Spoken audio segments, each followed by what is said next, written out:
Welcome to the Rim Brake Rodeo. We hope this video helps. In this video, I will show how to play YouTube in Honda CRV step by step. Start by confirming your CRV model and infotainment features, then choose wired or wireless casting methods. I walk through connecting via USB, Bluetooth, or HDMI adapter and show simple settings to enable screen mirroring or Android Auto CarPlay alternatives. Follow safety tips to only use playback when parked, and how to optimize audio and video for the best in-car viewing experience. For the wired USB method, plug an appropriate data cable into your phone and the CRV USB port, and accept any prompts to allow data or screen access. Open YouTube on your device and select the video you want, then choose the car display or allow screen sharing when requested.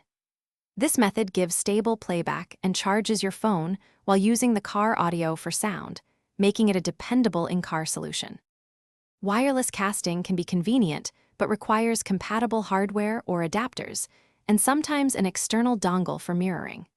Use Android Auto or Apple CarPlay when available for safer audio streaming, and choose a wireless HDMI adapter or streaming stick for full screen mirroring. Lower the YouTube video quality to prevent buffering on cellular networks, and keep a charger handy, since wireless casting. Thanks for watching. Consider subscribing if we helped you.